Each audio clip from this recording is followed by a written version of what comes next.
नमस्कार, मैं ज्योतिर्विद doctor D Mahato. आज मैं आप सबों के सम्मुख प्रस्तुत हूँ पाप क्या है एवं इसके प्रायश्चित क्या हैं, इस विषय को लेकर के।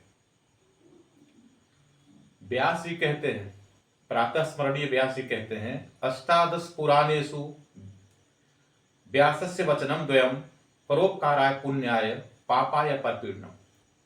अर्थात 18 पुराणों में उसका सारांश के रूप में अगर हम देखते हैं तो कहते हैं कि परोपकार से बढ़ के कोई पुण्य नहीं है और परपीड़न से अर्थात जीवों को सताने से, जीवों को तंग करने से, जीवों को कष्ट पहुंचाने से बढ़ के कोई पाप नहीं है।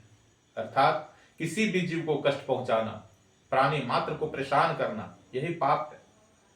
तो पाप कर्म करने से बचना चाहिए और व्यक्ति को पुण्य का संचय करना चाहिए। पाप कर्म इस प्रकार देखा जा सकता है। कहते हैं लोभा पापस्य कारणम, पाप का मूल लोभ है। लोभ, ईर्ष्या, द्वेष, मोह, इसी कारणवश लोग पाप कर बैठते हैं। तो लोभ नहीं करना चाहिए, मोह नहीं करना चाहिए। और फिर चौर कर्म को पाप कहा गया है, चोरी नहीं करना चाहिए। चोरी करने से हम किसी का हित कर रहे हैं, किसी को नुकसान कर रहे हैं, अपने चंद स्वार्थ के लिए हम किसी को बहुत परेशानी में डाल रहे हैं, इसलिए चोरी नहीं करना चाहिए। हत्या करना भी पाप माना गया।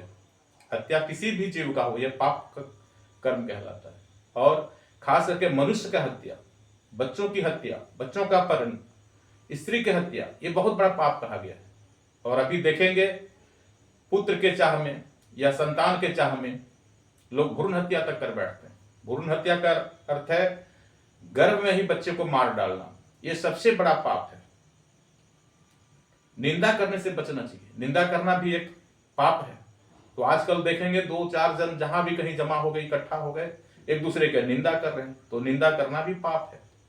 व्यभिचार करना भी बहुत बड़ा पाप है। व्यभिचार का मतलब होता है अमानवीय कृत्य, जो मनुष्य को नहीं करना वही काम कर रहे हैं, यह भी बहुत बड़ा पाप है। और नारी के प्रति सम्मान का भाव नहीं रखना, उनके प्रति गलत भाव रखना, ये तो व्यभिचार है। तो इस तरह के जो पाप कर्म है, इससे बचना चाहिए और पुण्य कर्म, अच्छे कर्म को करना चाहिए। प्रश्न उठता है कि अगर जाने अनजाने में पाप हो गया है, पाप कर चुका है इंसान, तो उसका प्रायश्चित क्या हो सकता है? तो प्रायश्चित के लिए अच्छे कर्म करें, जरूरतमंद की सहायता करें, रोगियों की सेवा करें, विकलांग अनाथ लोगों की सेवा करें, और पौधे लगाएं, फलदार वृक्ष लगाएं, गौशाला में बीमार गायों के लिए, उनके लिए चारा, दवाई का दान करें। अगर आप ऐसा करते हैं तो आपके पाप कर्म का प्रभाव कम होता है। गौरतलब है, पाप का समूल नष्ट नहीं हो सकता है, लेकिन पाप प्रभाव को कम किया जा सकता है। अन्यथा अगर आप ऐसा नहीं करते हैं तो यही पाप जो है अगला जन्म के लिए प्रारब्ध बन के चला जाएगा, और प्रारब्ध कभी पीछा छोड़ने वाला नहीं है। पाप कर्म को कम करने के लिए प्रायश्चित स्वरूप श्री हरि विष्णु जी का ध्यान करना चाहिए, उनकी प्रार्थना करना चाहिए, उनकी पूजा करना चाहिए, और हमेशा प्रार्थना करना चाहिए, हे प्रभु, जाने अनजाने जो मुझे जानकारी मिली, गलती कर बैठा हूं, उसको क्षमा करें।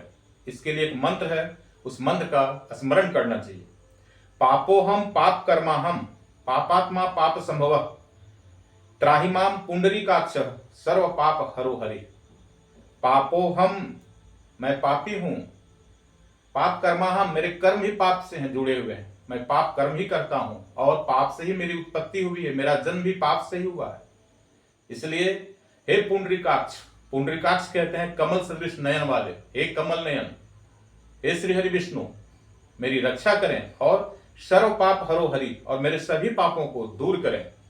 अगर आप ऐसा नियमित रूप से इस मंत्र का स्मरण करते हैं, इसका जप करते हैं, श्री हरि विष्णु का प्रार्थना करते हैं, तो आपके पाप कर्म का प्रभाव कम होता है और आपको सदगति की प्राप्ति होगी। धन्यवाद।